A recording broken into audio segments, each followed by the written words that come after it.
And now I'm pressing the last button.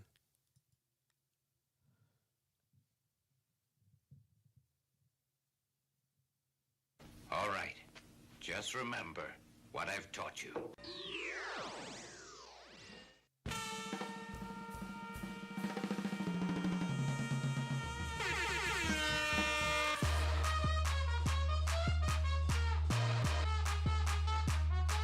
What the fuck is that?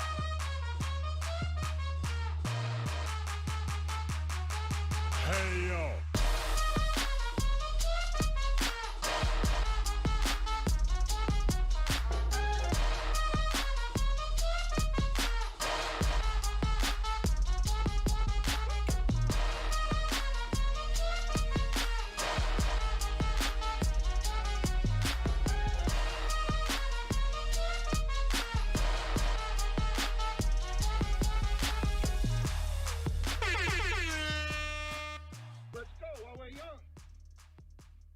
Oh, it's a Wednesday again. That's what the calendar says. And of course, time never lies, right? It's a dark, cold winter. Is it winter? Are we in winter yet, or is it still fall? I don't know. It's miserable out, and I'm cold. So what better way to to stay warm than scream hot air into a microphone? That sounds like a good time. So this is the Writer's Chat for November the 3rd. I was going to say October. Oh, man. November the 3rd. And ladies and gentlemen, guys, gals, non-binary pals, friends, writers, makers, doers, dancers, trombonists, team armpit, team butts, anybody who can appreciate a good hump day joke, fans of hippopotamuses, fans of worship, fans, anybody who's ever had to deal with customer service at great disgusting length, anybody who's ever entered data somewhere, and most importantly, the comrades. Hey guys, how you doing? How are things? It's wonderful to see you again. It's wonderful to be here, streaming now across like 3 whole platforms. What do we have? It's Zoom, Twitch, YouTube. Zoom, say hi to Twitch. YouTube, say hi to Twitch and Zoom. Everybody just say hi to everybody else. It's great to be here. Through no fault of my own, I continue to be John Adamus, the writer next door. And man, it is, as always, a pleasure to kind of be loud and in both your ears right now. And if this is the first time you're checking this out, hi. I hope you stick around. I really do. It would be great for you to be here. It's wonderful to have you. Feel free to stay. Put your feet up on stuff. It'll be real comfy. If this is the first time you're checking this out and you're wondering, what the hell is this? Here's what this is. This is the Writer's Chat. I'm going to answer about a dozen questions, plus the questions of those people in chats. And we're going to try and equip some writers for success. We're going to try and help people make books happen. We're going to tell people's stories. It's going to be fun. And if you like this, if this is the sort of thing you're interested in, the kind of stuff you're looking for, we do this every Wednesday. And if you still want even more content, oh man, you can always come back on Mondays for some extra stuff. And if you want the repository of all the archives of everything, you can jump on the YouTube channel and there's even more there. So that all said, I think we should just get started. Now, I'm going to tell you this. If you are a Patreon member and you saw the list of questions go up earlier on the Discord, I've renumbered a few things. So you're going to see some slides with some old numbers because I didn't want to remake the slide, but they're in a new position. So don't flip out. We're still answering the questions. We're just going to answer them in a slightly different order because that'll be fun and it'll make me laugh. And honestly, what's life without a few laughs, right? We begin tonight with question 1. Question 1, John, how do you know when a first act has gone on too long? Okay, look. Here's the only thing you need to do to go from first act to second act. I think that's the easiest way to answer this question. All you need to do is introduce the plot to the character so that the next action they take, the next thing the character does, would do something about the plot. Prior to that action, Everything is first act. All the world building you do, all the conversation you do, all the tons of whatever stuff you do, all the prologue, all the setup, all the fluffing, all the architecture, all the describing, all the time wasting, all the filling, whatever. Everything is first act until your character has no choice but to take an action that would put them on the path of the plot. This is not the same. I want to clarify this because I think this was unclear from like a stream I did on plot maybe a month ago. It's not the same as introducing the plot to the character, meaning like somebody mentions, hey, there's a dead body. You want to go check it out? That's not the same thing. I mean like the character goes and investigates that body. Or, hey, whoever pulls the sword out becomes the king of this place. It's not the passing in conversation. It's not the brush over of material. It's when the character makes a decisive action using their agency to go forward in the story. Anything prior to that's first act. And how much setup you do prior to engaging the plot, it's pretty variable, right? You can write 10 pages, 2 pages, 1 page, 1,000 words, 5,000 words.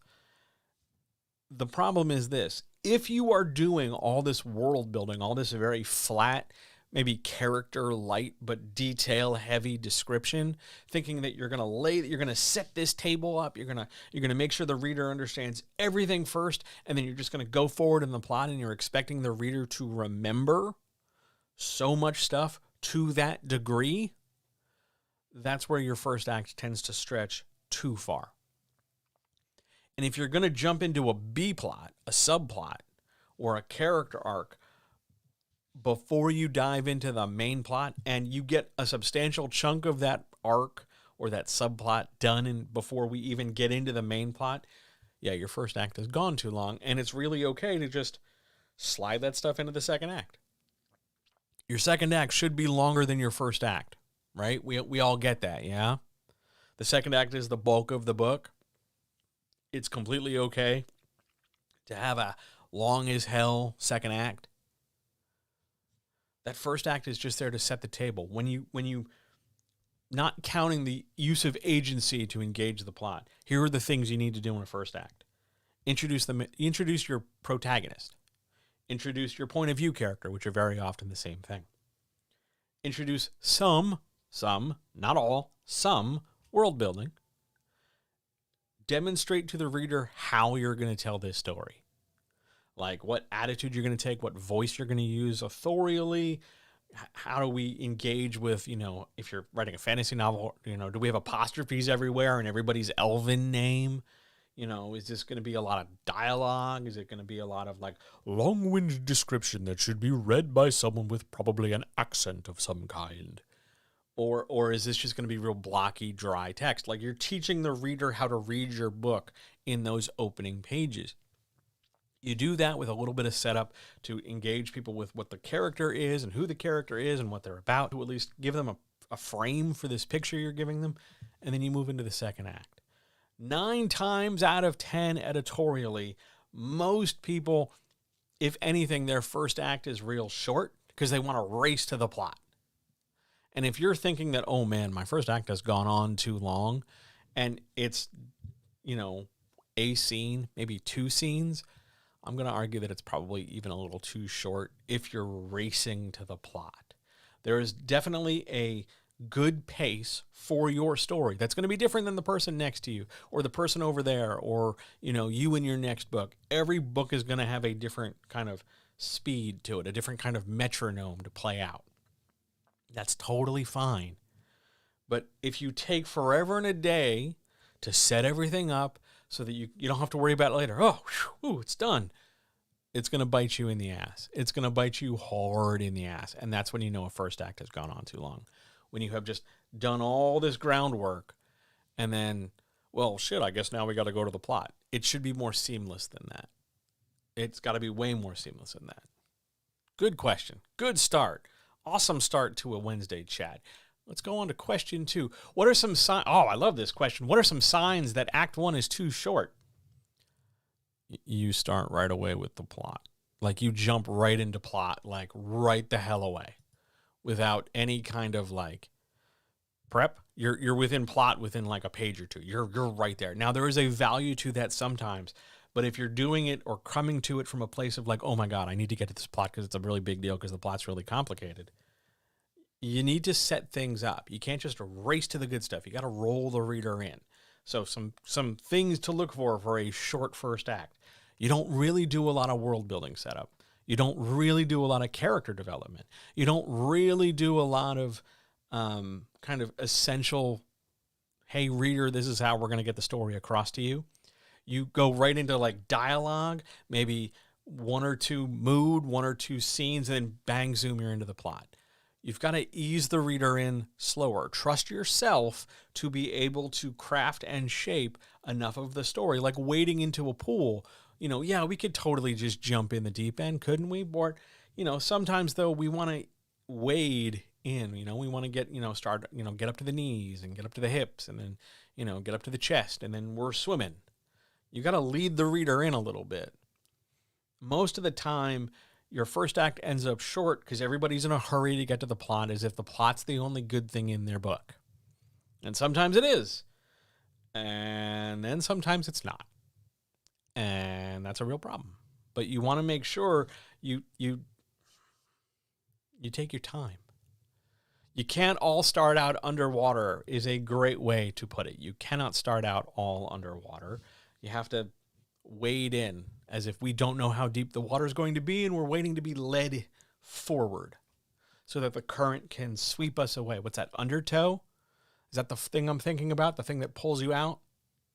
I think that's undertow. Hello, everyone. Hi, thank you for being here. It's nice to see you. Hello, people in Zoom. Hello, people in Twitch. Hi, people in YouTube. I don't know what to call you guys. YouTubians? YouTubeites? That just sounds weird. I don't know. I don't have a name.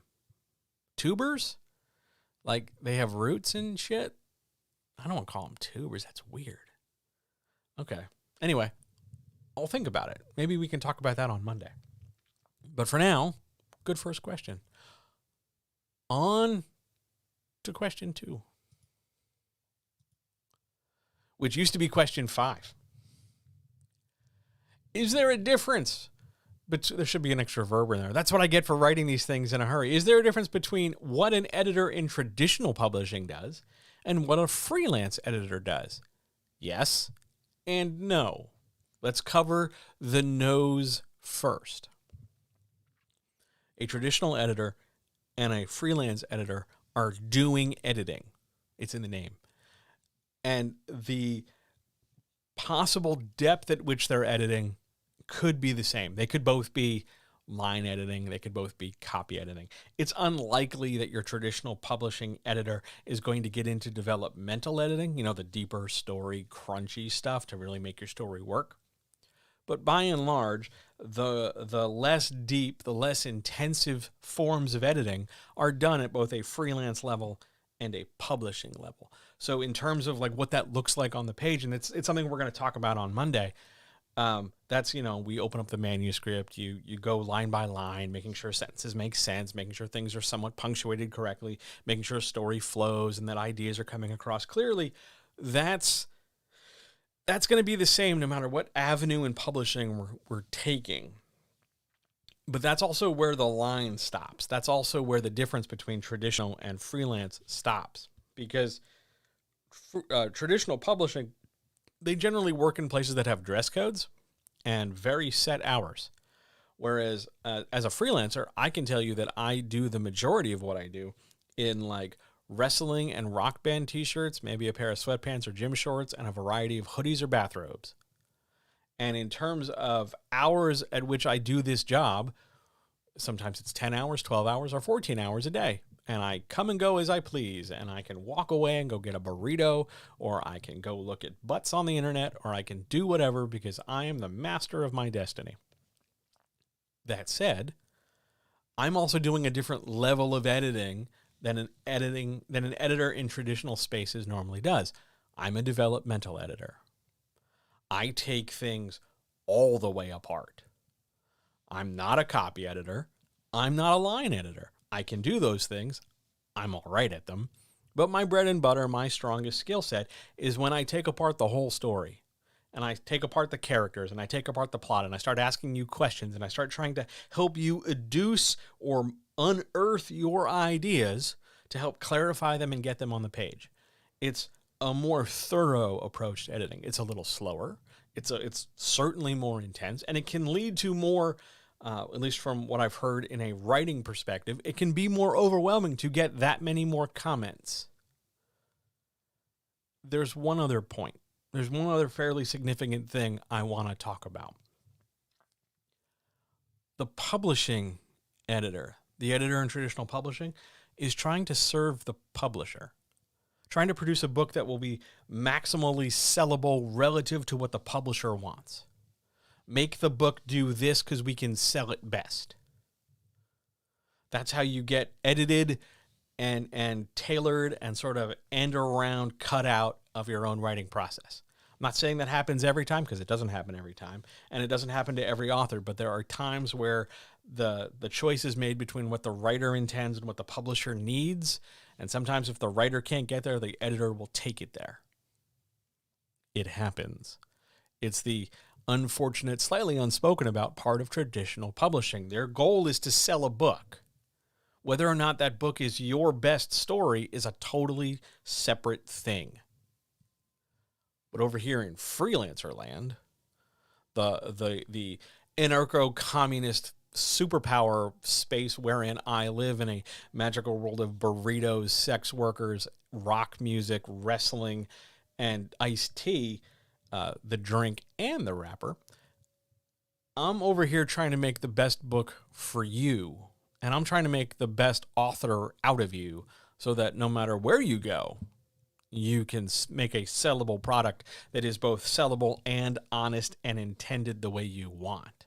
I want to make you a better writer. Traditional publishing wants to make you a better product maker.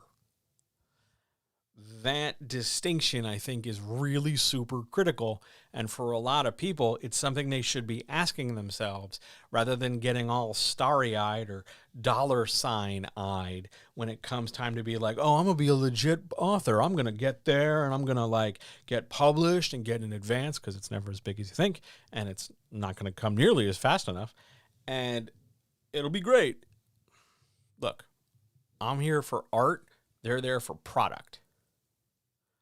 Art, capital. You tell me which one you want, comrade, and I'll take you as far as I can, the best way I can. But that's the big fundamental difference. That's the thing that separates us. We are not the same. Side note. Small, egotistical side note. I'm unabashedly good at what I do. I can get your stuff done quickly. You will be my only thing on my desk if you hire me to do the job. You can't say the same thing in traditional publishing, where you become one file among many that has to get done on a tight deadline dependent on other people. Just keep that in mind before you dismiss freelancers as being unnecessary to your process. Great second question. Probably should have been the first question, but you know what? I'm happy with it.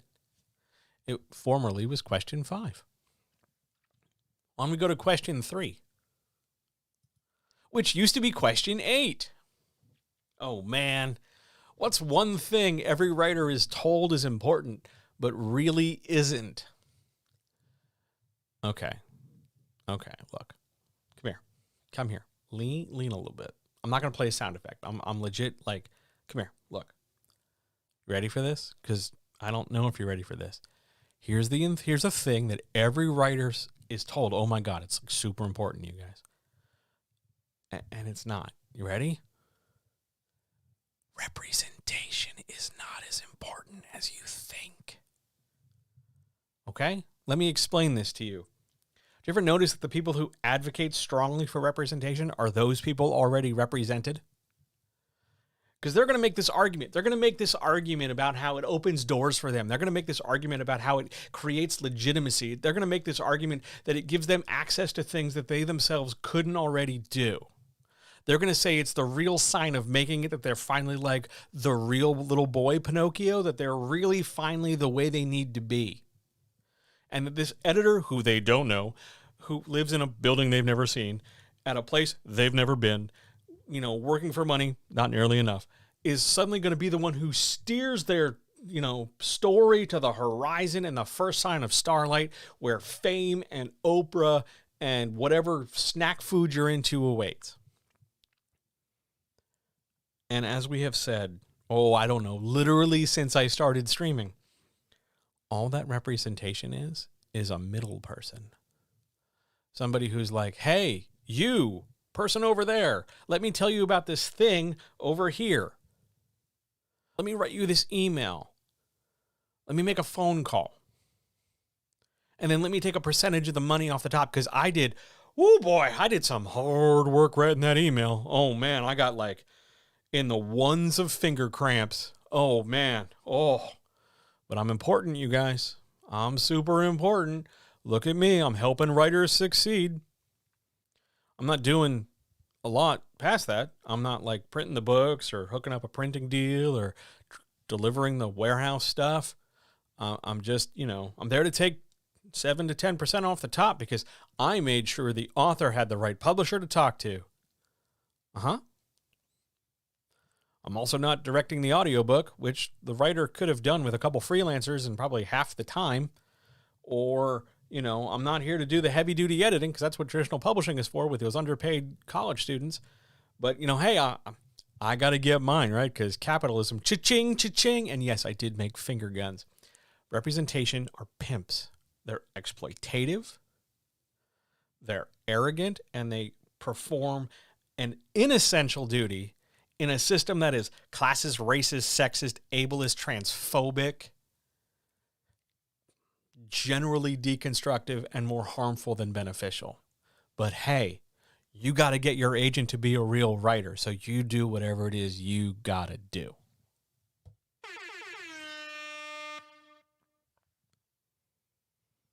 And now, with that, since we've managed to talk about pimps and editing and first acts, now we go see if, you know, are there any questions in any of the chats?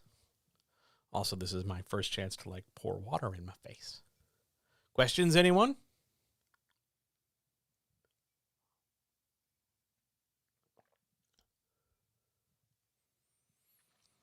What are events I need to have in order for my story to be a romantic thriller? Are you asking what makes a romantic thriller? Like you're looking for the spine of a romantic thriller? Okay.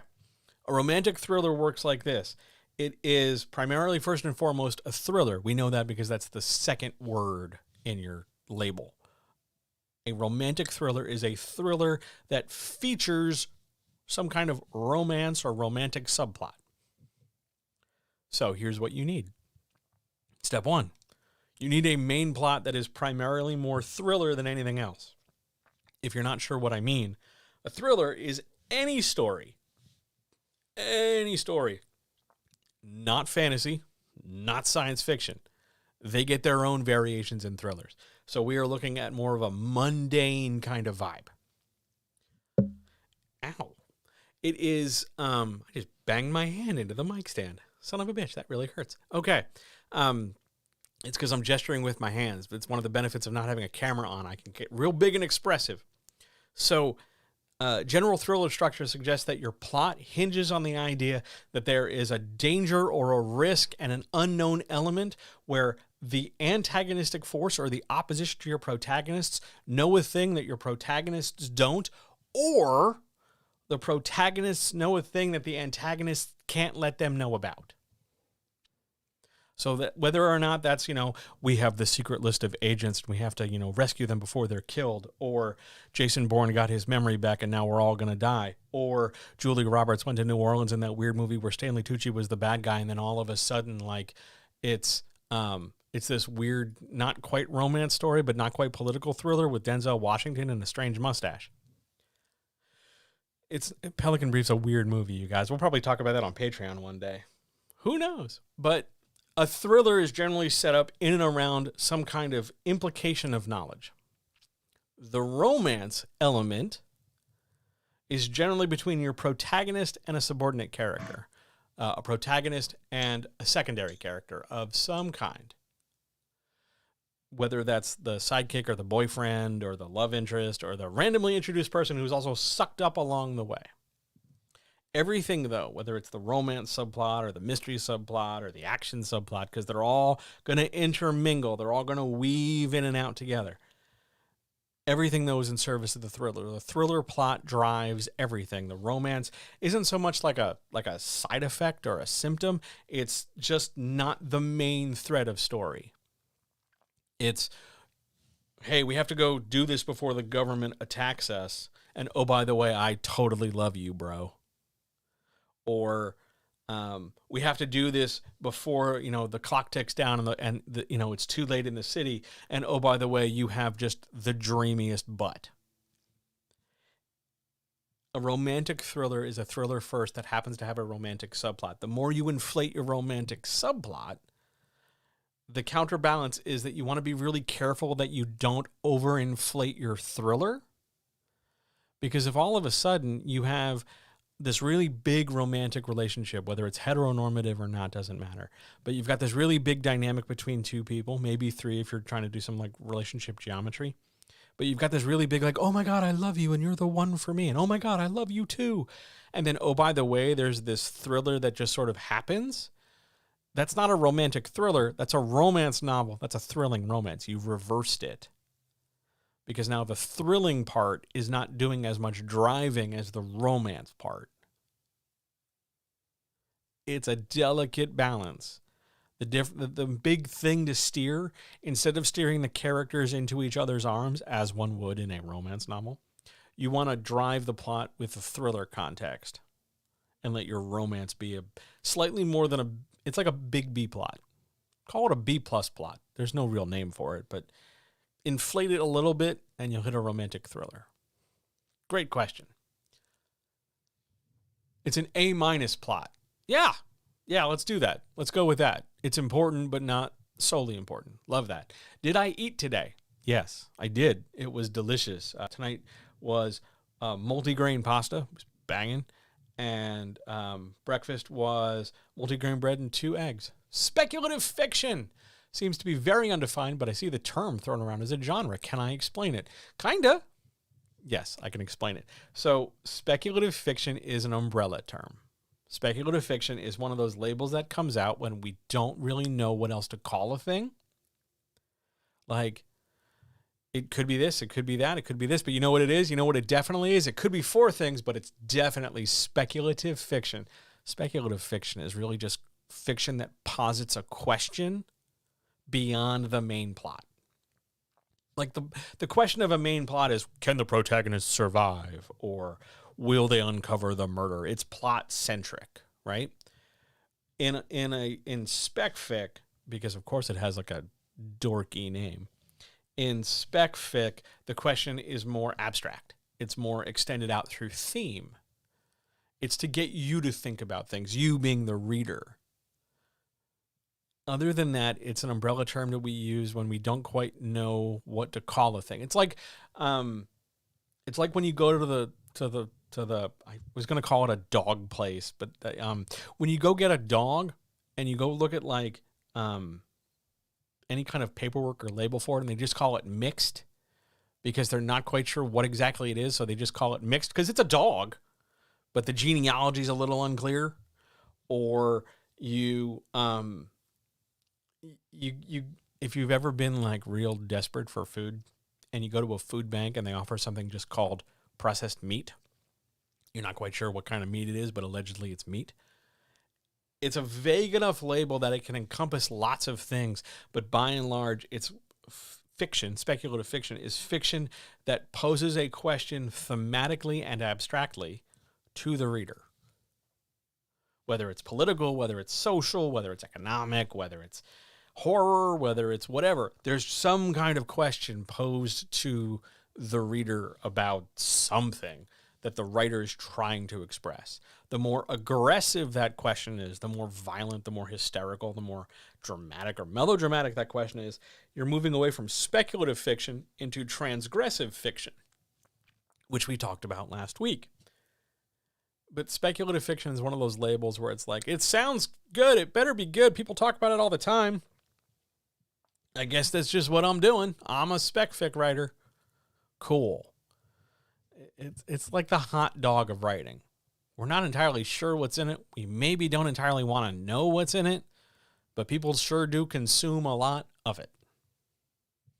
Great question. Thank you for asking it. Hello, new people who came in. Hi. Nice to see you. Other questions?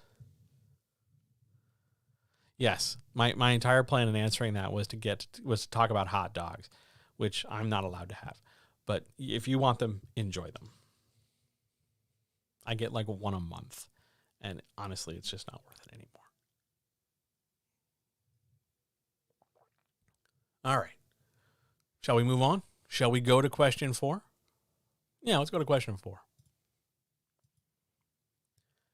John, if my book could be listed in different genres, meaning I could label it with different labels, which of those do I mention in my query?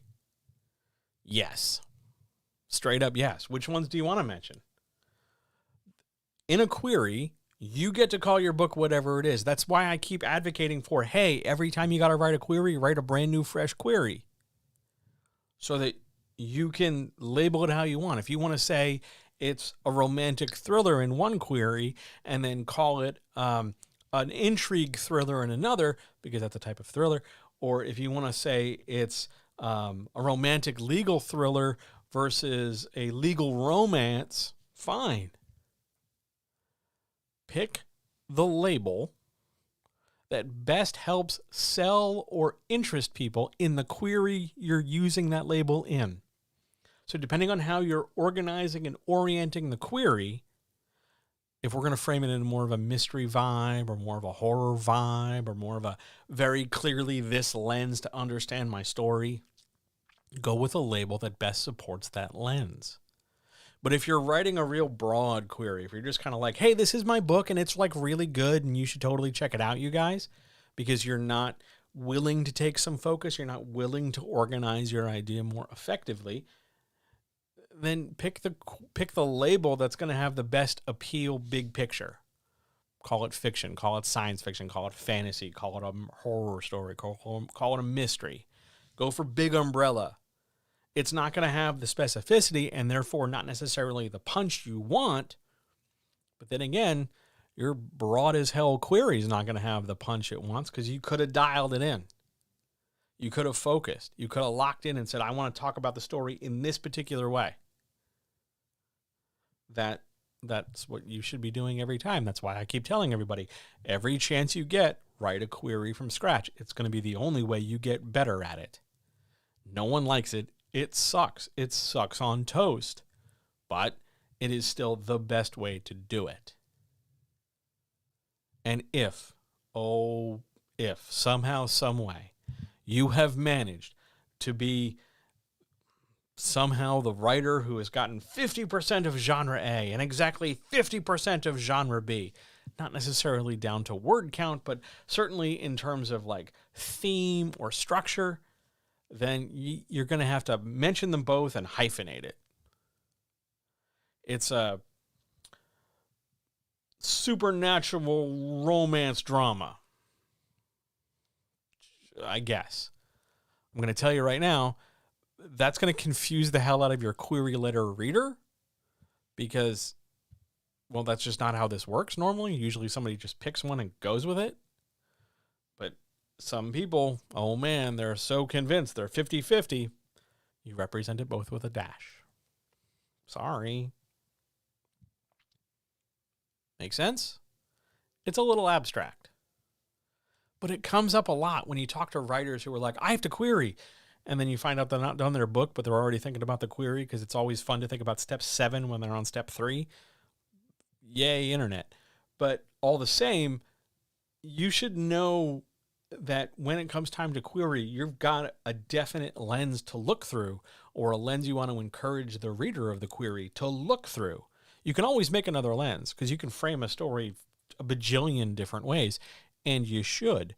You just got to pick one per query. Good question.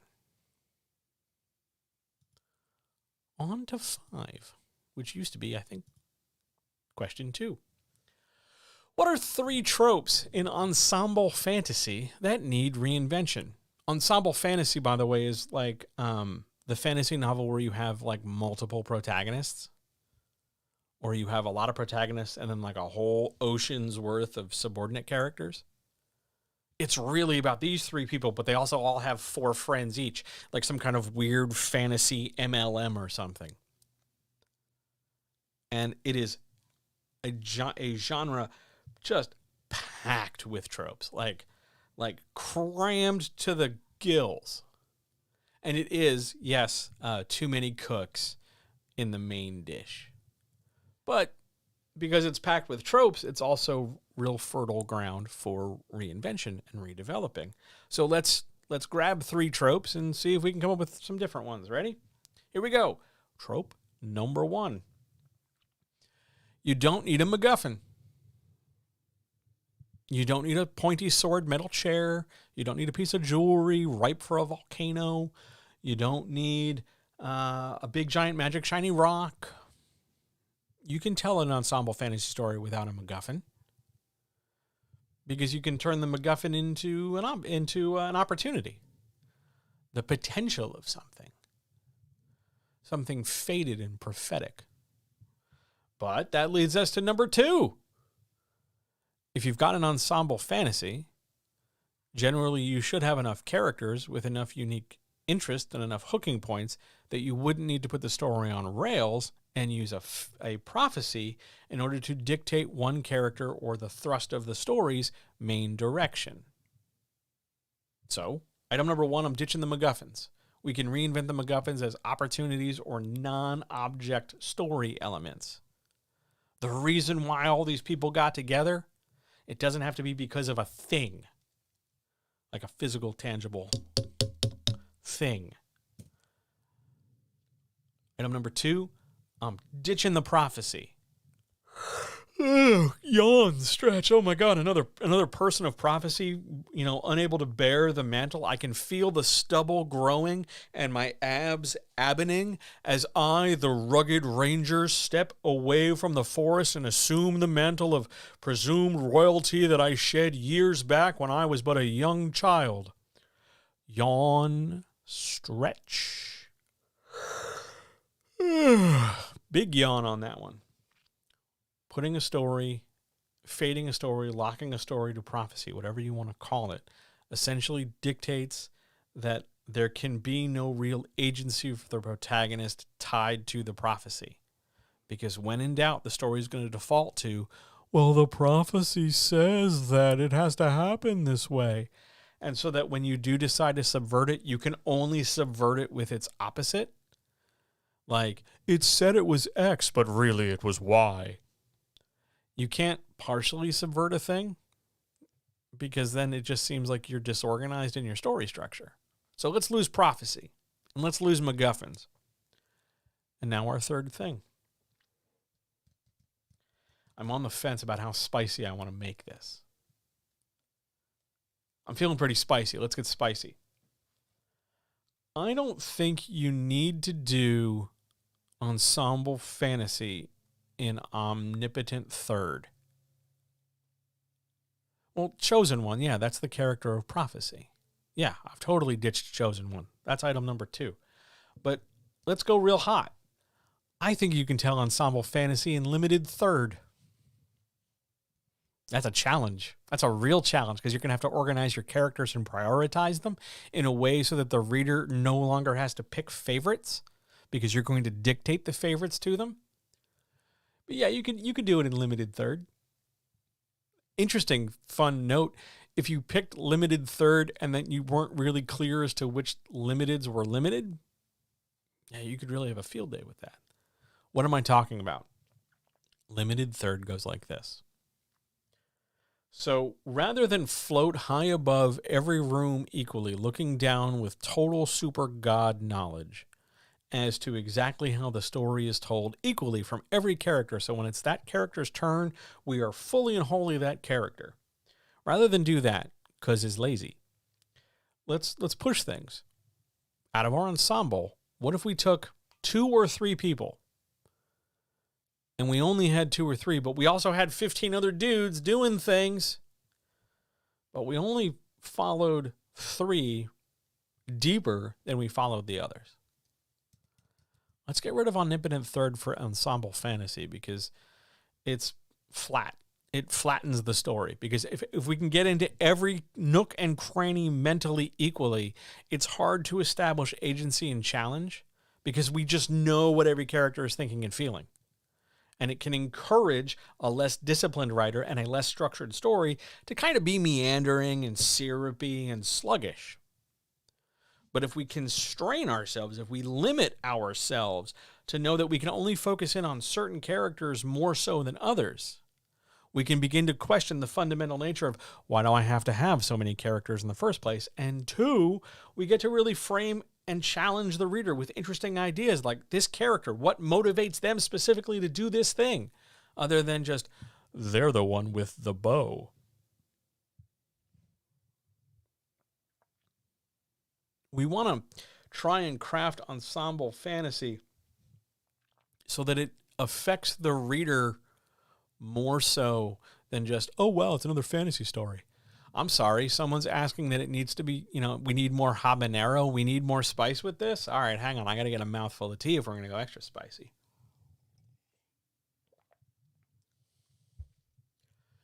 Okay, you ready? Fine, I'll give you a 4th trope. Fine, here we go. A 4th trope we can totally reinvent. Get rid of the giant stakes. Get rid of the giant stakes. It's going to affect the whole kingdom, the whole continent, the whole country. Why? Who gives a shit? Why should that matter? Why do you have to affect things at the biggest level in order to generate what you believe will be enough reader interest? Wouldn't it be interesting if perhaps your ensemble fantasy story was, instead of the usual D&D party of Ranger, Fighter, Cleric, Mage, what if instead it was, I don't know, half a dozen various workers rising up from a technocracy to overthrow a corporate oppressor for the sake of just being able to grow more vegetables? Why does the scale... Yeah, I literally just gave you the plot to the Russian Revolution. Why does the scale have to be ginormous in order for you, the writer, to compel the reader to pay attention? Could it be because the genre as a whole is saturated at that level and you feel you need to swim in those waters in order to somehow distinguish yourselves in those waters? Or could it be more personal? Could it be more simply an issue of, I've never thought about a story framed in any other way before? Let's lose the MacGuffins. Let's lose the prophecies and fated characters. Let's lose third-person omniscient, and let's lose the giant scale. And then see what kind of fantasy story we can tell. I bet it'd be really good. Fun fact. Very fun fact. If you want to go find stories that do this, go look at marginalized communities, because they've been doing this far longer than the mainstream communities have. Just going to throw that out there before we move to the next question.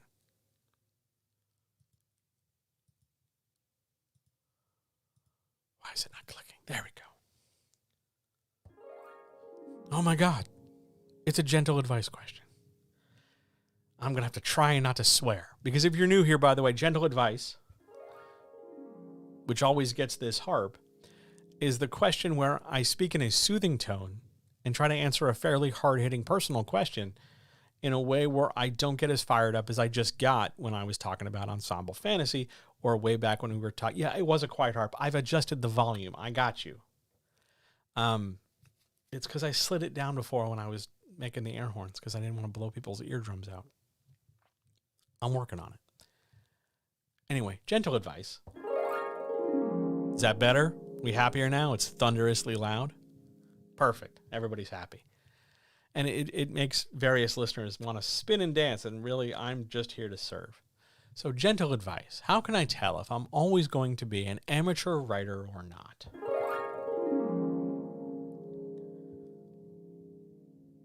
All right, look. I love you. You know I love you. But this whole amateur professional thing is perpetuated by social media. It's dumb. You're wasting your time. It's a thing you don't need to, it's a rabbit hole, Alice, you don't need to go down. There's loads of other things in this world you could go down. This rabbit hole is not one of them. The barrier between amateur and pro is a paycheck. That's it. Have you been paid for your writing? Any amount?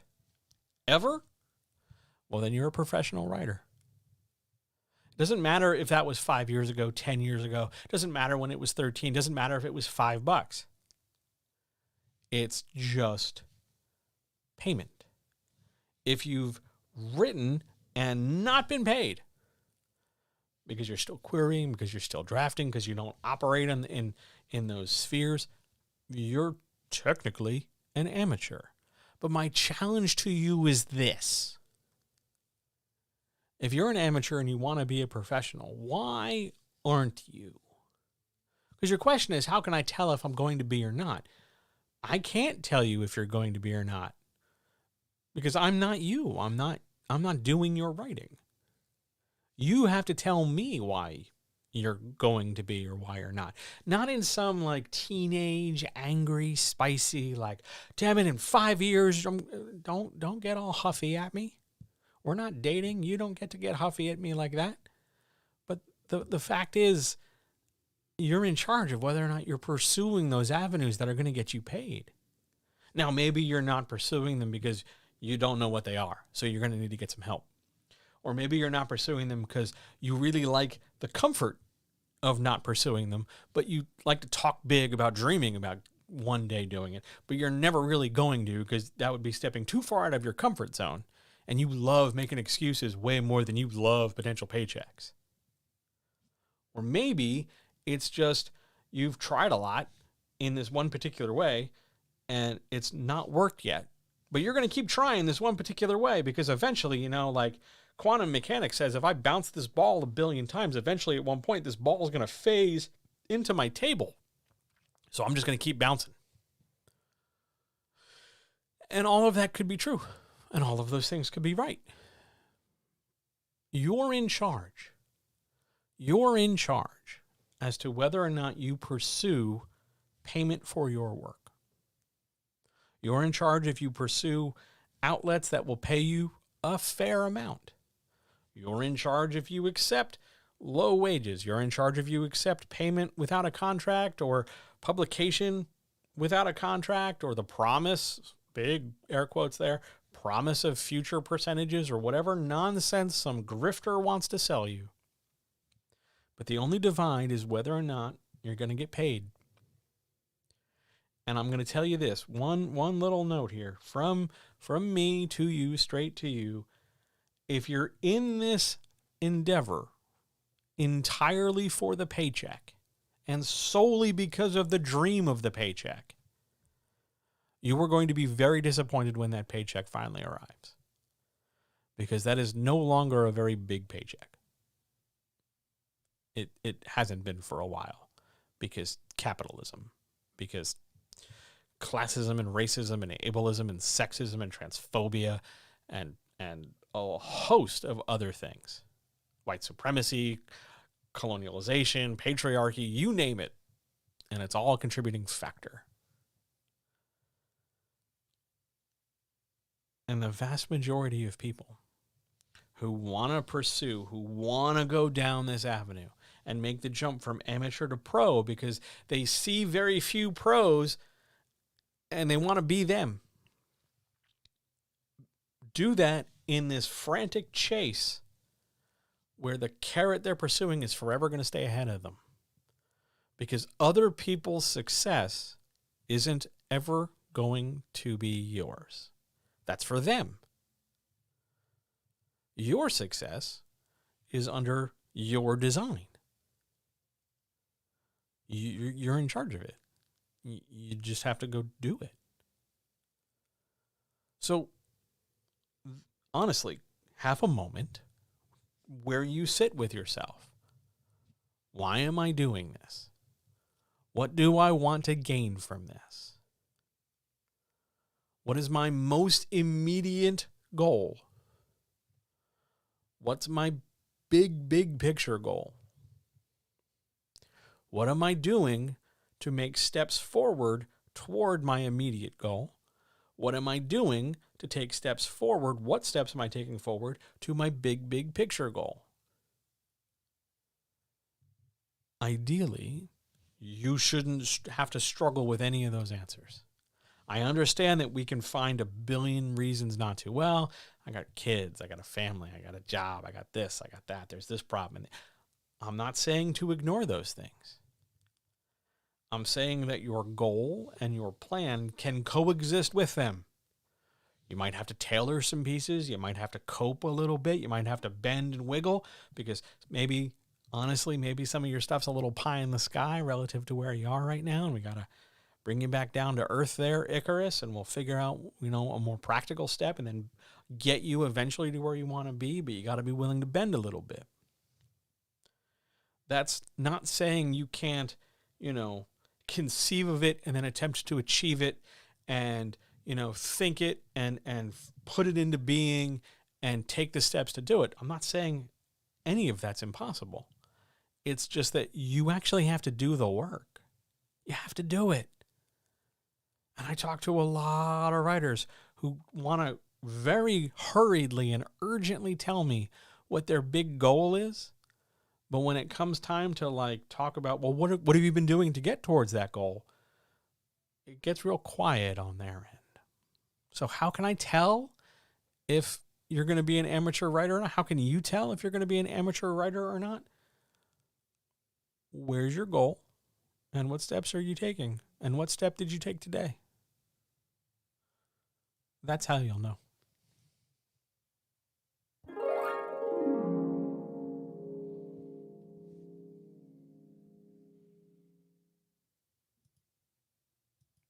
And now, more questions from chat.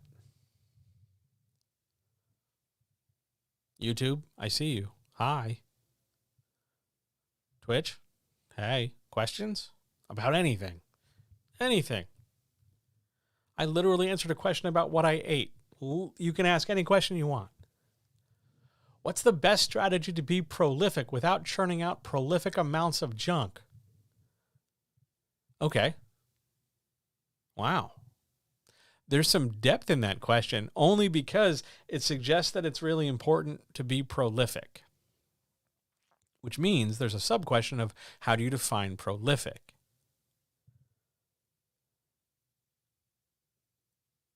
And I'm thinking about telling you about an author. We're gonna use this author, and we're gonna say it's a dude, just because sexism. It's a dude. It's a white dude because racism, and it comes to mind because their materials are available this week on sale in various outlets, and they've written a lot of books, all in usually one field, all usually in one vein, usually in one genre, like a lot of them. And after a while, some of their stuff feels real formulaic. It seems like we haven't deviated too far. We have the same formula. We've just, written it 6 or 7 different ways with some name changes and some location changes. But by all accounts, you would consider this author prolific because they have written many books. More than, that I can think of off the top of my head, more than 15. They've been writing a while. I would agree. I think, anything more than 4 is prolific, especially in the current era. Or maybe you want to define prolific by the speed at which books are laid out. So maybe it's a book every 8 months to a year. In traditional publishing spaces, that's hard. You better be selling and moving units for that to happen. But All the same, this author's cranking out these books. The interesting part of your question, Rob, was the word junk. Because by and large, that's a subjective label put on it by other people. Because this author, with their big, giant back catalog of books, they've been writing for decades. Some people are going to look at books 2, 3, 7, 19, and 22 and go, these books are amazing. I love these books. And other people are going to look at those exact same books, 2, 3, 11, 19, and go, these are the worst books this person has ever written. What happened? You, the author, can't worry about the number of other people who think your stuff is junk. Because that's just like their opinion, man. It's just an opinion. Because do you think they're junk? Did you think they were junk when you sat down and knocked them out? When you marketed them? When you sold them? When you cashed the check? When you were like, I'm moving on to the next one? It doesn't have to be junk to you. The best way to be prolific is to just produce the work. Just produce the work. Let other people figure out if the stuff's junk or not. So that way, when you're listening to this question and you're wondering to yourself, what author am I thinking of? And you can think of a number of white dudes who fill this description. That's up to you. If it's junk, why aren't you upcycling them to make a better book? I mean, I suppose you could, but most people don't think about it that way. Most of the time what happens is that you write a book and it goes out and the rest of the world doesn't clamor for it. So you, the author, retreat back to the writing cave and then decide, okay, next time I'm going to do something bigger and better and grab their attention. And maybe that works and maybe it doesn't.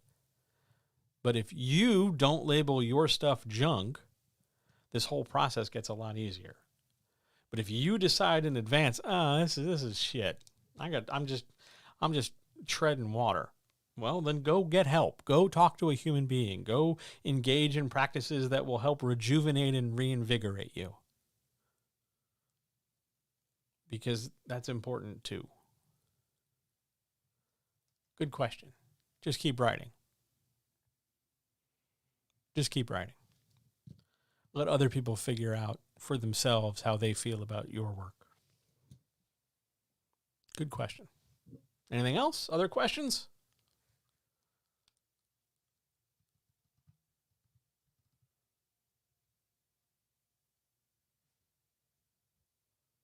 Yes, I'm drinking more tea. Oh. Shall we march on?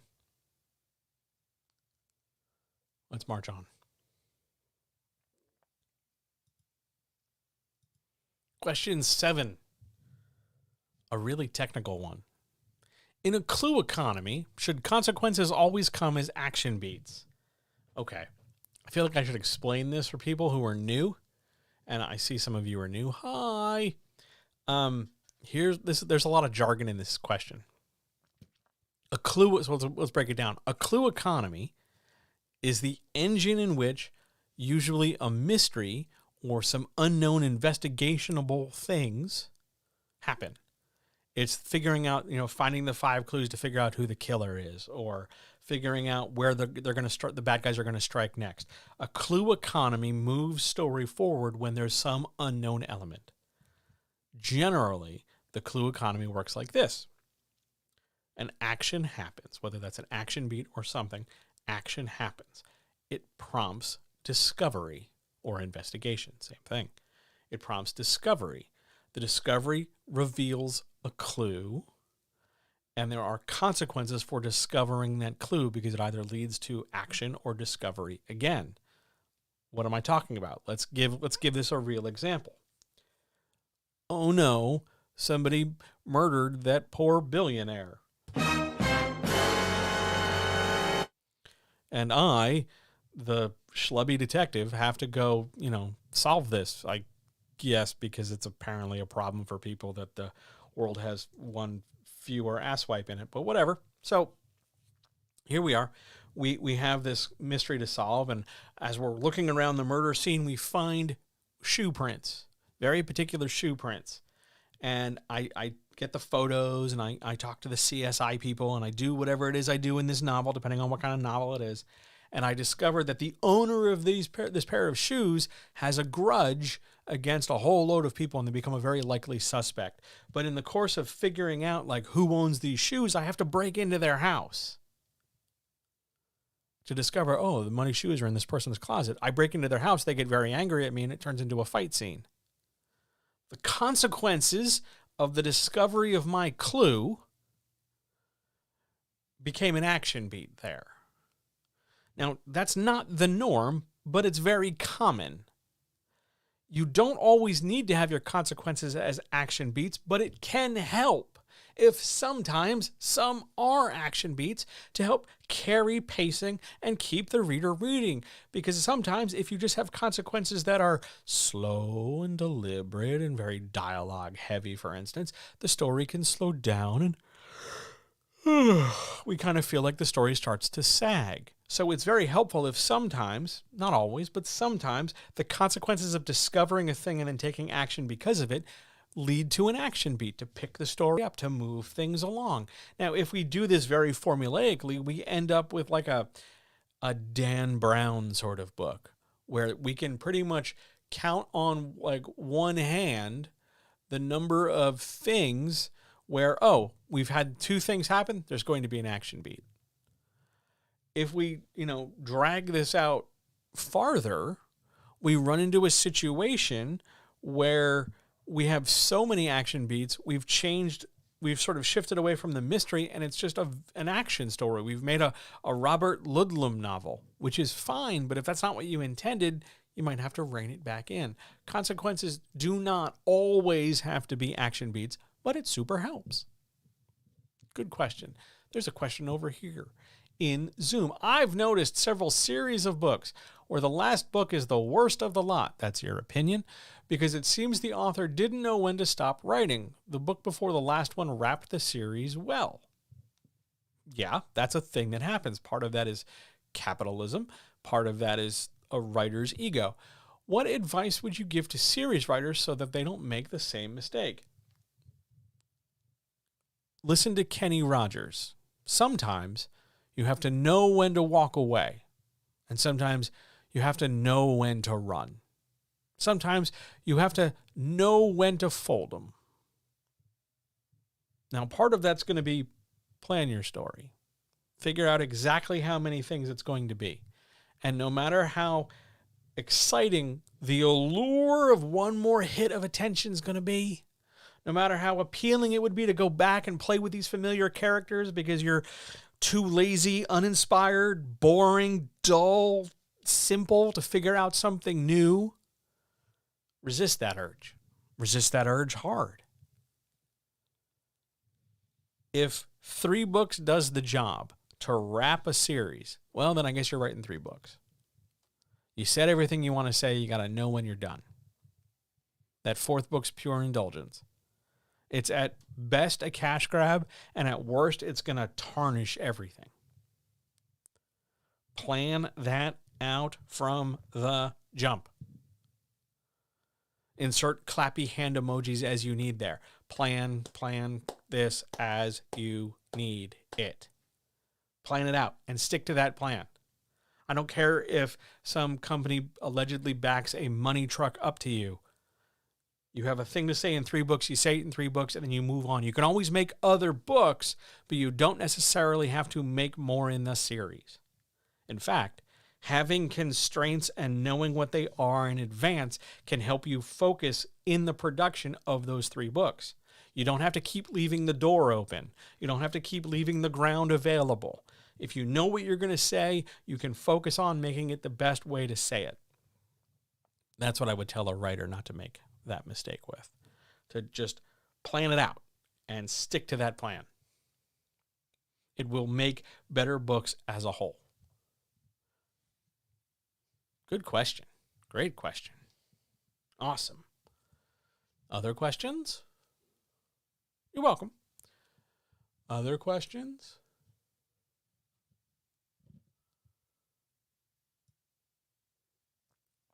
I feel like I missed one. Let me scroll through here. Nope, I did not. All right. Shall we move on? Let's move on.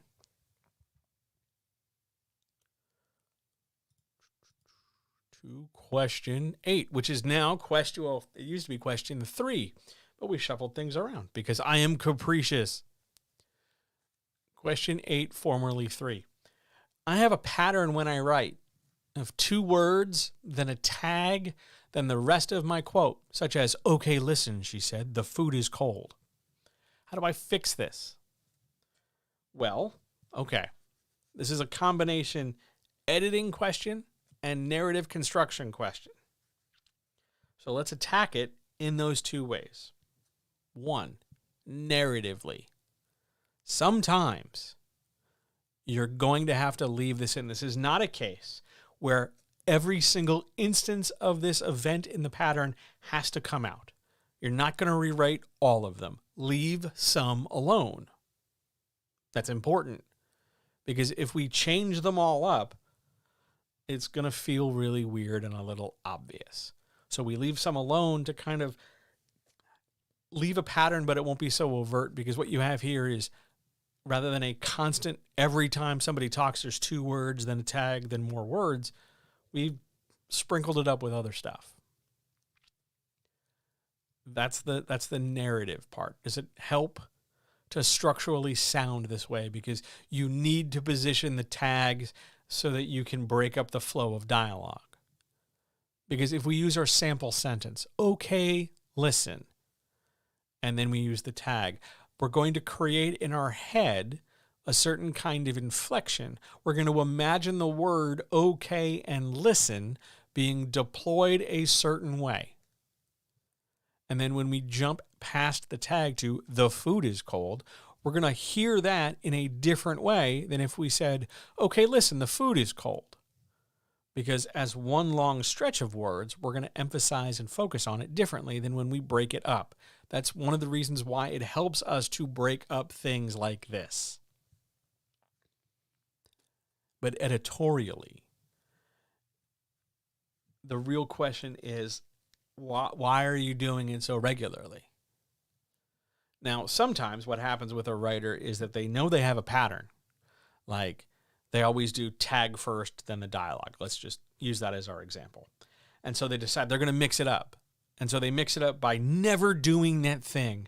And instead they make an all new pattern, like 2 words, tag, rest of the sentence. The problem is it's still a pattern. How you fix that, how you deal with that, what you do with that, is you recognize that you need to be more comfortable writing dialogue. So sometimes the challenge is, well, can we take the tag out? Can we just have the line of dialogue? "Okay, listen, the food is cold." What structuring, what shaping, what text writing needs to be on the page so that the dialogue by itself, minus the tag, works in the way more or less that you want? Patterning around dialogue generally tends to reveal a discomfort in writing dialogue, but an impression that you're really good at it. You think you're great at it, so you do a lot of it, but structurally it can reveal a weakness because you keep doing the same thing over and over. And it just comes down to, what are you trying to say? Is the dialogue itself more important, the literal words, than the context of those words, or the rest of the scene? Or is it a cumulative effect? Like if this line, "Okay, listen, the food is cold," are we having this conversation in a kitchen, in a dining room, in a restaurant, at a conference room? Is it a mom saying it to angry kids? Like, what context, because that's the most important thing the reader is looking for, what context do we need to develop so that we can figure out how best to get it across on the page? That's how you fix it. Good job recognizing your pattern, though. That's a big deal. A lot of writers don't recognize their patterns until usually an editor points it out to them. Good first step, though. And yes, it is right to challenge it and try to fix it and broaden your toolbox for writing dialogue. Now, there was a question over here If you plan an ending for a series, is it all right if you haven't quite finished plotting the path to get to the point, meaning the ending, I'm assuming, because you aren't sure how long the path has to be yet? Of course it's all right. You're the one writing it. If you know how a thing is going to end, but you're not sure how long it's going to take to get to that ending, well, you know how it's supposed to end. So the distance you have to cover to get to that ending, it's kind of immaterial. I know the last scene. I know the last moment. Honestly, what I would do is I'd write that last moment. I'd get it out of the way. I'd get it done. And then no matter how long it took me to fill in the rest of the gaps, I'd fill it all in, knowing that eventually I have to figure out how to connect what I already wrote to what I'm currently writing. But that way you won't have to know exactly how long the path is, because you will have liberated yourself from chaining yourself down. Because I got the ending done. So it can take me 2 scenes, 10 books, 45 books, 60 years, 10,000 million words. It can be however big it needs to be. The ending's done. And then all I have to do is just stitch it together. Also, writing the ending in advance can really help you capitalize on the momentum you feel when you have a clear idea as to what that ending can be. Super helpful. Good question. Very good question. Shall we march on? Other questions? I want to point out that we are flying. So, if you have questions, fire away. Until then, on to 9. I love this question. I love this question so much. I have waited all day to talk about this question. Question 9. How do you know when a client needs coaching versus when a client needs editing? So, fun fact, I am both a writing coach and an editor. And if you come to me for coaching, chances are you will also end up with me as your editor. It's a really nice synthesis position for me to be in. I can do both. Likewise, if you come to me for editing and it turns out that you need a little coaching, I'll probably lump that in too. There's a distinction, though, to make between coaching and editing, and I want to make that distinction now and make it really clear. Editing primarily focuses on this particular manuscript, the book, the story, the chapter, the words, whatever it might be. And that editing takes a priority in that case. My editing clients come to me for editing. That's what they want. So that's what we do. The coaching side of things has to do more with the writer as a writer and the writer as a producer of writing and the writer as an institution to create art, more so than the specific art they're making. A coaching client comes to me because they want to talk about organization and plotting out things and how to make a better outline and how to roadmap a book or how to polish a thing or how to market it or how to query it, or how to get over writer's block, or how to fight imposter syndrome, or how to, stop listening to the morons on the internet, or something. And, there's one very clear way you can tell when somebody needs coaching versus when they need editing. If they come to me without a manuscript, chances are there's nothing to edit. So they maybe don't need an editor. Maybe they just need coaching. Likewise, the problem they speak about, the problem they're like, I need help with, fill in the blank, is going to tell me immediately. Is it more about them as a writer, or is it more about the thing they are writing? Now, sometimes, yes, there's overlap. I talk to a lot of writers who are all the way up in their own heads. Like, they get so hung up on, oh my God, I don't want to make this decision because what about if somebody says something and reads this and I don't want them to be confused and I wanted to make sure it's clear, but they could also do this, but I also want to make sure I say this. And they have a ton of conditionals and what ifs and coulds and shoulds and woulds and maybes and possiblies and oh by the ways and, all this extra stuff. Well, that's a coaching thing. Because the point is to get a writer writing. Because that's what you want to do. I have no problem answering the woulds and coulds and shoulds and the maybes and the sortas and the whatabouts and, oh, by the way, this is, and oh, by the way, that's is. I got no problem with those. I'll answer that all day. I enjoy answering questions. Maybe you've noticed. But by and large, coaching clients come because they want to be better writers. Editing clients come because they want the book to be better. If, because of how improved the book gets, they want to become a better writer so that the next book or books also become better, then everybody wins. But it comes down to asking them what it is they're trying to accomplish. That's going to tell me right off the bat. Well, this one chapter isn't coming together. Editing. I'm having trouble. I'm having trouble writing. I'm not really feeling like I'm being held accountable. Coaching. I don't think my stuff's any good. Both. Because that way it's editing to see if the thing reads well and coaching so that they can believe in themselves. There are a lot of cases where there's some overlap. And that's why I like that I do a job that has overlap. Because I think you should be able to go to one resource, go to one craftsman, and get multiple things done to improve the quality of your work. I think it just makes sense. Also, I've got, nearly 23 years of experience doing this. I kind of occasionally know what I'm doing when it comes to coaching or when it comes to editing. Sometimes I totally don't. Sometimes I have to go ask for help. But by and large, I've encountered many a writer with many a book, with many a topic. And it's a pretty rare thing that it stumps me. But even then I'll, give me a couple hours, I'll come back to you with an answer.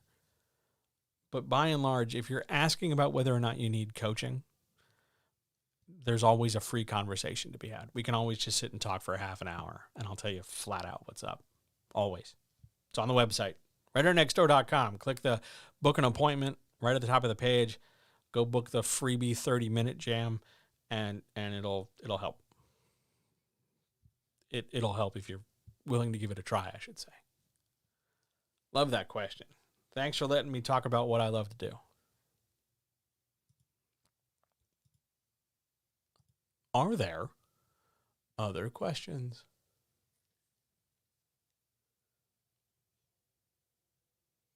Man, I got quiet. Is there a sporting event on? People dipped. I know that's really taboo to mention, but it's noticeable. As you were just saying, you were enjoying talking about what you do. What do I want to talk about today? Oh, man. So I think on Monday, here's what I want to talk about. I think on Monday, I'm not sure yet. I'm going to use this weekend to sort of benchmark everything. I'm thinking about either explaining what an editor does, like the mechanical job I do. Not so much showing you, maybe showing like a sample chapter for somebody. I got permission from a couple people. I could pick one. But maybe also just like a broad brushstroke of like, okay, so you've submitted a thing. Let's pretend they've said yes. Here's what they're going to do to your shit. Because that's a really important mystery that I want to make not a mystery. I want to reveal it dramatically like Scooby-Doo and pull the mask off. Because I think it should. Or because I am a person with a deep hatred of autumn and winter and darkness and cold and the absence of sun and joy and color in the world. I was really thinking today that maybe it's worth talking about writing whilst in the throes of a good period of I don't want to be a writer, I don't want to write, I'm barely having enough trouble getting out of bed. Because there is a reason why I say every week that you guys save my life. Because you do. Because honestly, the last couple of days, oh man, if I didn't have like a full calendar and work to do and chores to do and things to take care of and responsibilities, I'd be in bed for 15 hours just staring at the ceiling trying to will myself forward. Because I don't know if you know this, but like the sun went and disappeared. and it's gray and cold all the time, and I had to put on pants, like warm pants, and it's miserable, and it's going to be miserable for like 6 months, and it's terrible. And nobody has as much fun anymore, and everybody's like, oh my God, leaves and hats. And I want to throw things at those people because it's great that they love it, but they're so enthusiastic in their love of it, they sort of forget that other people don't love it. So I'm on the fence. There's a great graphic. I might put it up in the Patreon and in the Discord and then let people vote as to which one they want, as to whether or not I'll talk next week about what an editor does or writing when you just can't. It maybe needs a better title. I'll think about it. It'll come out this weekend. But that's one of the things on my mind. The other thing on my mind, although that's a pretty biggie, frankly. The other thing on my mind is writers and marketing. Not so much the mechanics, like how do I market? You paste links and write specific text. But it's the approach writers take to marketing. That sort of like simultaneous comfort if I'm marketing to the same 10 people a million times, and that extreme discomfort of, oh shit, I have to stop marketing to the same 10 people every time. That's a really interesting space because I get to use myself as an example here. Because I don't know if you know this, I'm currently talking to maybe like maybe half a dozen. No, that's myself. I can't count myself. I guess I am talking to myself. 2, 3, 5, maybe 8, 9 people right now, maybe at max. And if you were to ask me, hey, John, how many people do you think you should be talking to? A couple hundred. I think I'm worth listening to. But for whatever reason, I pull up short on my jump shots for marketing. Now, granted, I literally have a therapist for this, and I spent money. I'm taking a class on how to get better at this. But that space, that headspace for marketing fascinates me because I have the same problem, and I want to get around it. I want to do better. And I know it's not just a matter of you got to have something to say, because I always have something to say. That's literally the least problem I have. It's just a matter of like and it's not even getting it said because I have all this microphone and cable and hard drive space. It's more a matter of how do I say it so that people hear. The marketing thought process, the marketing philosophy fascinates me. So I think that might also be a topic too. Loads of things. Yeah, those are all the writing related things. I'm also happy to talk about wrestling related stuff. There's some big wrestling news lately, but yeah, by and large, writing stuff. It's pretty sweet. Also, I'm fucking freezing in here. Holy shit. It's cold. Oof. For the Fahrenheit people, it is 39 degrees Fahrenheit outside. I don't know what that is in Celsius. I'm guessing it's also equally uncomfortable, but it's cold, and I'm cold in here. Is it 3 to 5? Yeah, sure. That sounds about right. I'm not going to do the math, but it's cold, and I'm cold. So, yes, 32 is freezing. Yes, it is barely above freezing. That's why my iced tea still has ice in it. But yeah, that's the thing I wanted. Those are the things I like. Thank you. I never really get a chance to talk to myself. Cool. Good stuff. Other questions about other things? Stuff?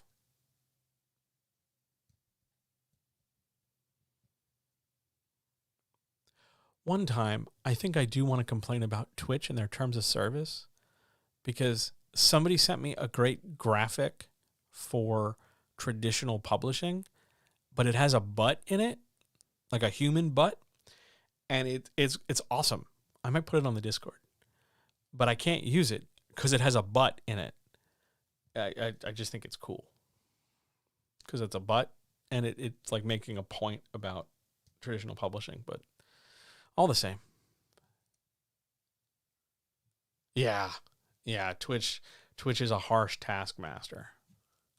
Yes, the Twitch term of service is not my friend. I've been very fortunate and very lucky to so far have navigated it. Despite my enjoyment of profanity, I have so far I guess one of the benefits of talking to barely no one is that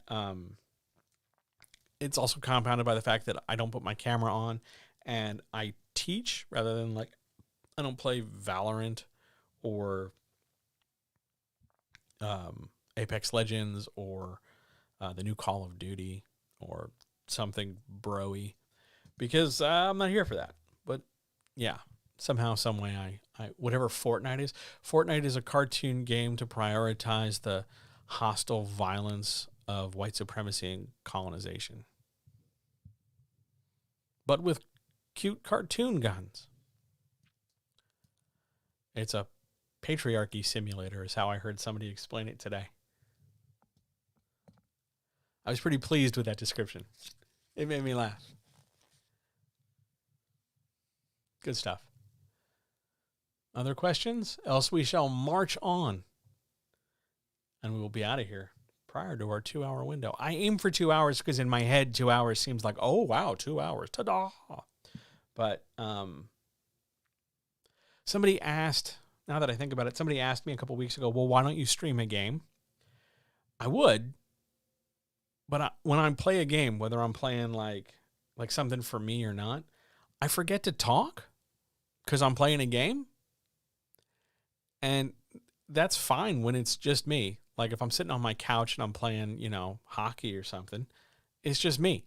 And I don't have anybody to talk to. I don't have anything to say other than occasionally cursing at like the computer player stealing the puck or me getting a bad call or something.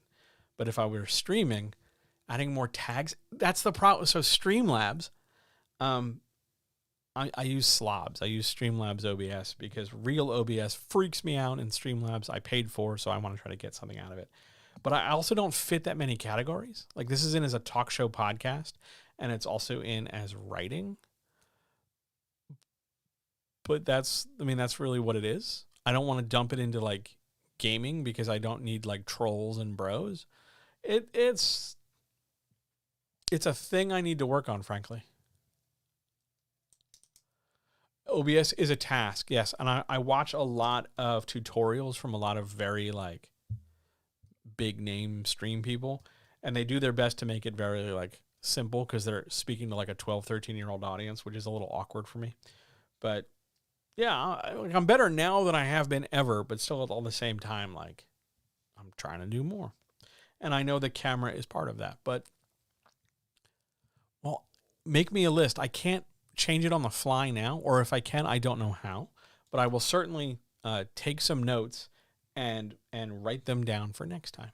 So thank you. I would appreciate that. As always, everyone's help is greatly appreciated, for when we all support each other, we all profit. Mutual aid is our friend. That's I know this is a complete digression, but in Monday night's stream, I was talking about NaNoWriMo, and I went very slightly over here to the left. Not even like super left, just a little left. Well, for me, a little left. I was talking about mutual aid and simultaneous, cooperative support. People freaked out because I said stop thinking about winning. You would think I told them that they need to kick a puppy into a volcano. It was wild to me. So I'm just going to have to keep saying it. Not because I want puppies kicked in volcanoes. Puppies are awesome.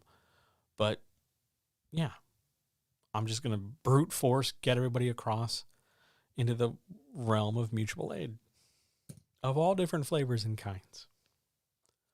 All right, that's enough of a ramble. Let's go answer more questions. I feel like I have digressed enough. On to question 10. Can you have science fiction without many action beats? Okay, small plug time. If you are on the Patreon, you recently, like Friday, very recently received in your inbox a whole thing about science fiction without action beats, as future Willy Wonka psychopath Timothy Chalamet was all up and down a desert planet for about 2 hours and change. And there were like 3 action beats in that whole thing. I mean, Dune If it's unclear what I'm talking about the new Dune. There's like 3 action beats in that 2.5 hours. You can absolutely tell science fiction stories without action beats because action beats do not define science fiction. The things that define science fiction are the science and the fiction. So you can have everybody talking and staring dramatically off to the left and right like it's a Spielberg movie, or you can have a variety of strange color palettes or big empty buildings with Oscar Isaac's sweet, sweet beard and space bagpipes. You can absolutely use science fiction, tell science fiction stories without action beats. Yes, you're going to need an action beat. You're going to need at least 2 just to frame a story and keep everybody reading and keep things moving. Action beats are super helpful. That doesn't mean they're, big fight scenes. It doesn't mean they're car chases or Michael Bay size explosions. Sometimes it can just be characters taking an action and changing the pace of the story. But you need some, and you can absolutely tell a story with very few. Sometimes that story is a little lethally slow, and you kind of wish the big giant CGI worm would come back so you'd have something to look at. But it is possible to craft science fiction with a scarcity of action beats. Don't worry, Patreon people. This coming week, you're getting Tombstone. There's a ton of action beats in that. It's going to be great. It gets recorded tomorrow.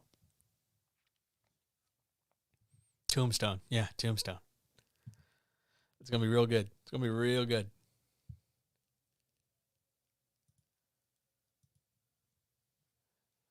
Oof. Look at this question.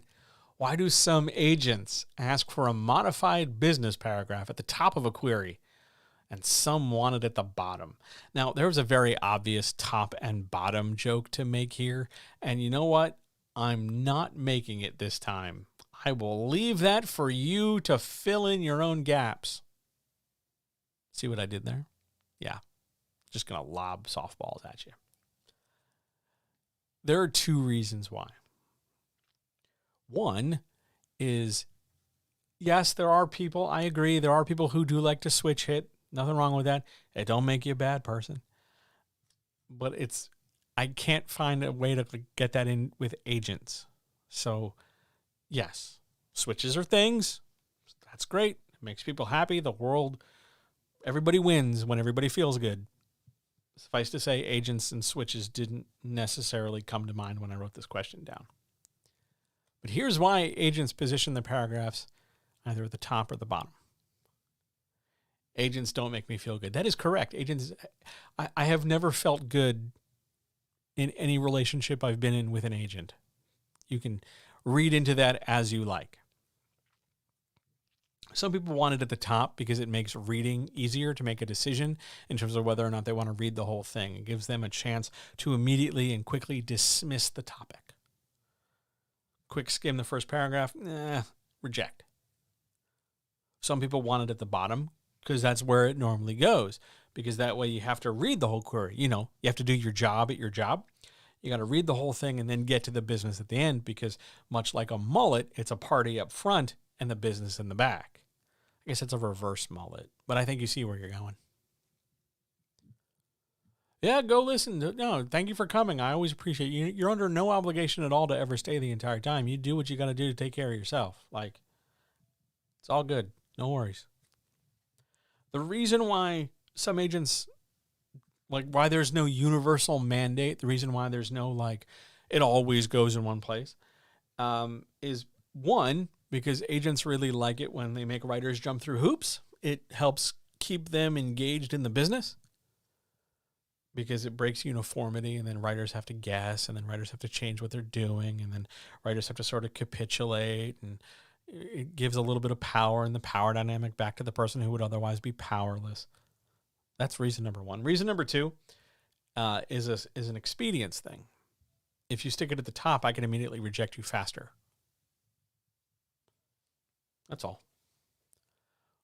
Personally, it goes at the bottom, because the last thing I want somebody thinking about when they think about my book is the business stuff, how sellable the product is, how big it is, what I can do with it.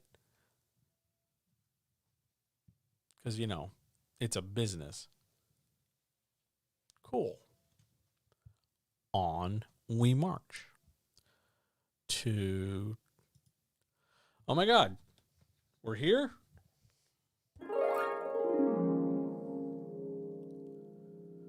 Do I have any words of encouragement for someone trying to finish their third draft?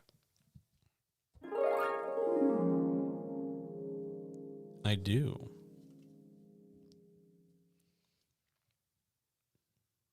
Ready? It's like this. First of all, do you understand that the minute you started your third draft, you were light years ahead of the majority of people, probably the same people you started writing with or who started writing at the same time? That's not because you're competing with them, but you have demonstrated a level of effort and drive that shouldn't be diminished. It shouldn't be brushed aside. It shouldn't be ignored. A third draft is a tremendous accomplishment. And by and large, for the most part, a third draft is usually the threshold draft, the draft where it's like, no, I'm done. This can go forward. I don't want to do any more of this. Finishing it can be incredibly difficult and incredibly scary because it is so often the threshold. If I finish this draft, I will have gone one step farther in the Shire than I've ever gone before. If I finish this draft, I don't know what comes next. I'm losing the control I had. Oh man, what am I to do? And that freaks people out. And I get it. It's scary. It's real scary. But look how far you've come. The third draft is like knowing you're way over halfway done in a marathon. Oh, you are way beyond halfway. You are like within sight of the finish line, more or less, depending on where you are in finishing your third draft. You are past the halfway point. You are going to get there if you keep going. This is understandable. You're tired. You're stressed. You're freaked out about what's coming up ahead.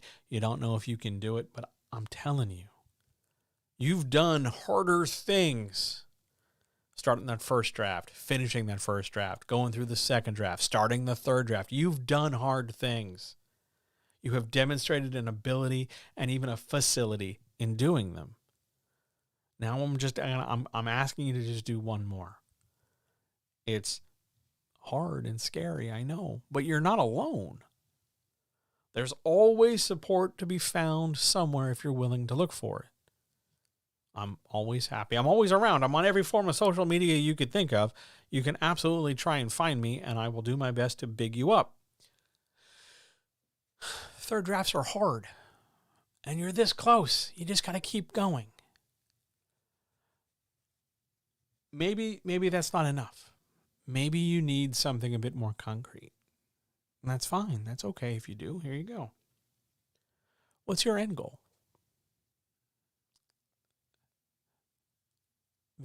I see all those tags. I'm going to write them down in a second. What's your end? You know what? I'm going to write them down now while I talk about this because I can talk about this.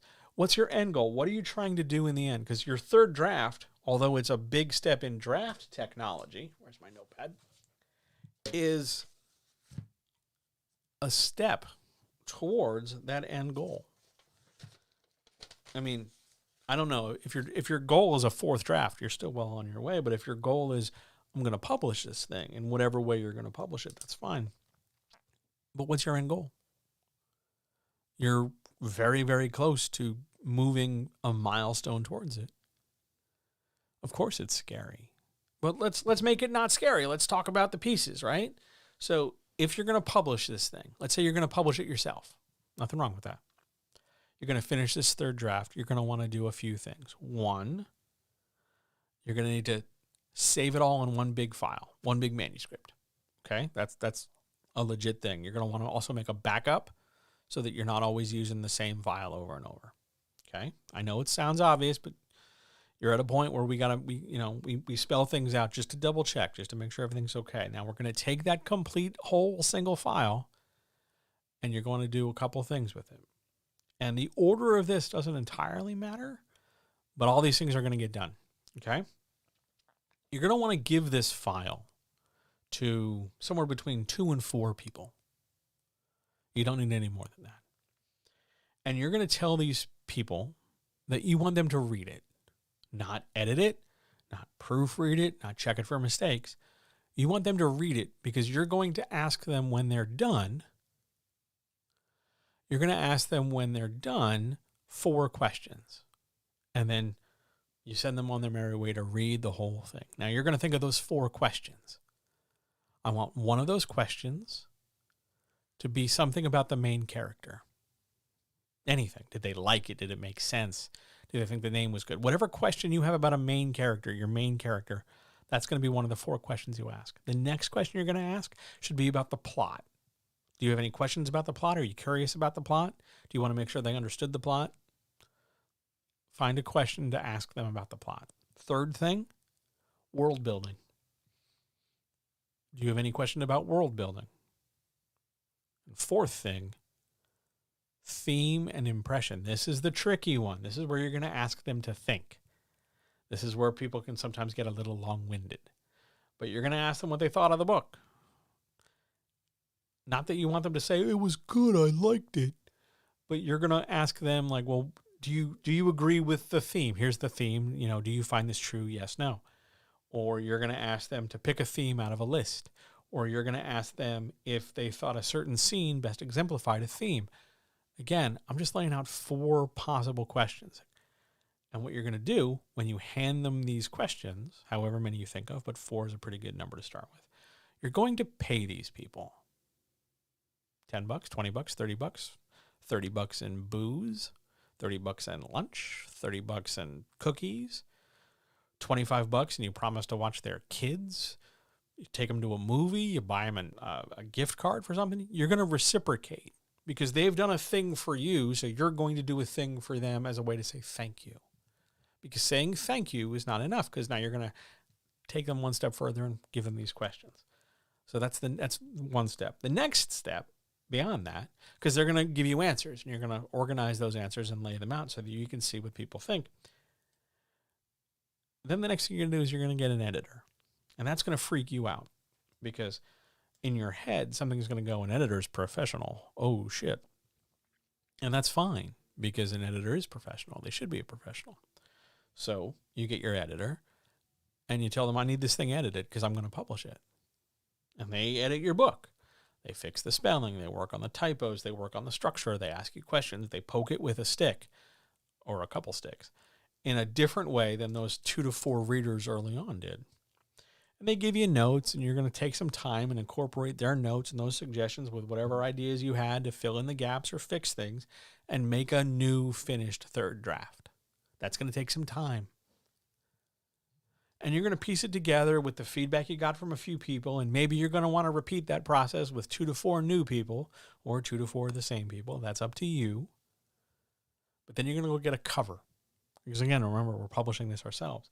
You're going to want to get a cover and a cover artist. You're probably going to want to get some help with that because it's not exactly the easiest or clearest process, but you're going to find an artist and get a cover. And then you're going to package this thing and sell it. And that's a whole nother set of questions for a whole nother set of days. But those are the next steps. And they're all big and scary.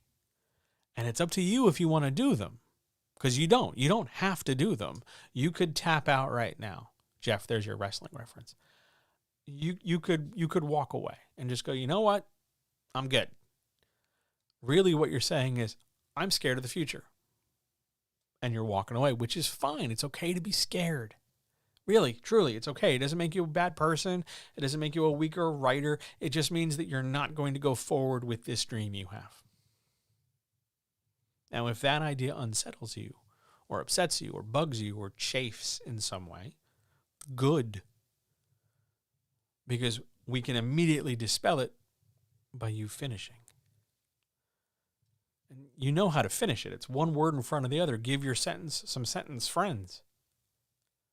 You've come this far. It's not that much further until you're done. Because here's the fun fact, if you're going to self-publish it, you could skip all these steps and make your own cover, slap this book up on a website, and call it a day. You could. There's nothing wrong with that. And it'd be done. It'd be published. Hooray! Yay! You'd probably get triple air horns if you wanted it. Here. I mean, if that's what you want. But none of that's going to be possible without you finishing this draft. Now, let's suppose you're not going to self-publish it. Let's suppose you're going to traditionally publish it. Okay. You're going to need to query. You're going to need to figure out who to query. You're going to have to figure out how to query. You're going to need representation in a busy genre. In a non-busy genre, you can get away with just finding it, but you're still going to need to write a query to go talk to the publisher. You're going to need to try to make your book appealing. But again, that's not going to be necessary if you don't finish. You've come this far. The end of this part of the marathon is in sight. You can take a break. You can take a break anytime. You can take a break for as long as you want. A day, a week, a month, a year, 10 years, 20 years. The life cycle of several pets. Whatever you want, however long you want. The important thing after you take a break, though, is do you come back? That's fine. But the end is in sight. We're almost done this leg of the journey. You've come this far. You've done this much work. I know you're tired. Maybe you do want to take a break. That's fine. The important thing, come back. You can do this. This is all within your power. You've been doing it all along. You don't have much more to go. You can do this. One sentence on the page, then another, then another, then another, and then you give it more friends and more friends and more friends, and the next thing you know, you're done. You can do this. Just keep going. You're doing great. How do I know you're doing great? Because you're almost ready to finish your third draft. And the not greats don't make it that far. You can do this. Keep going. Don't give up.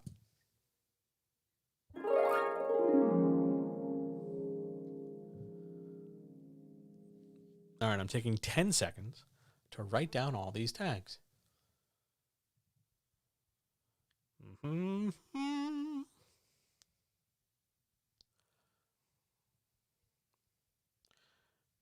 Chatty? That's a tag? Shit. Chilled. No, that's legit. I'll take that. There was a time in my life when I wasn't. I used to be such a pain in the ass. That's when I found the drugs. Educational. Why didn't I think of that? It's one of those things where somebody points it out to you and you're like, oh man, I didn't even think of that. Mindfulness.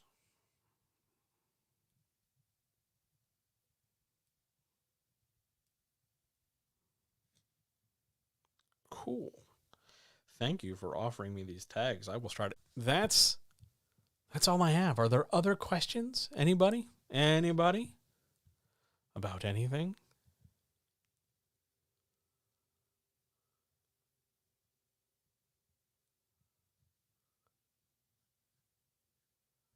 I'm sure there were more tags and they were situational. That's fine. This is plenty. I'm usually only rocking 2, so this is plenty. And I'm sorry if the bot just bit you. The bot's set to be pretty restrictive because bots are a thing. Anyway, other questions, issues, comments, etc. YouTube, you've been very quiet. Anything? I keep clicking this little tab over here and you guys are just chilling. I hope you guys are doing well. No, I wouldn't say YouTube is being sus. They're just chilling. That's fine. Ain't no big thing but a chicken wing. They're just hanging out. Respect, man. They're just JHO, as we used to say. How about we go to the outro? Yeah? Let's do it. Where's my gorgeous Where's my outro? There's my outro.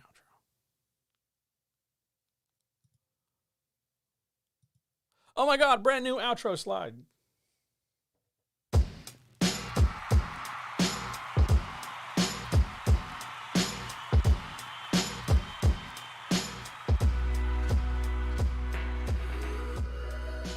Oh man. Heck of a night. Big night. Long night. Cold night. But good otherwise, right? Thank you for letting me talk about the business. Thanks for letting me talk about pimps and exploitation and coaching and dialogue tags and series. Those were good questions on series, by the way. And that was an excellent question on being prolific. I really appreciate that, Rob. I hope it helps you. Thanks, everybody, for being here. It's always nice to see you. You guys, as always, literally continue to save my life on a weekly basis. Thank you ever so much. I love all of you. All power to all people. Please don't give up. You guys are awesome. Thanks. This was a good one. Thanks. This makes me happy. I'm pleased and satisfied and tickled even because, oh, what a night. The next time I'm here, the next time I am right here is Monday. This coming Monday, in fact. That is Monday, November the 8th, when I'll be doing something. That decision will be made on Discord. Other than that, the next time I'm here for this chat will be on November the 10th. That's a week from tonight. As per usual, on Mondays and Wednesdays, I stream starting at 7 p.m. Eastern. And yes, it gets streamed to both Twitch and YouTube. And as per usual, everything is always up on YouTube. That's youtube.com/c/jillion other things, including getting your hands on a wonderful copy of my commentary and breakdown of the movie Tombstone, a really good Western. You can jump on the Patreon, patreon.com/John helps you create. I'm going to hit the post on this. So I just want to say thanks, everybody. You guys are awesome. And I will talk to you very, very soon. See ya!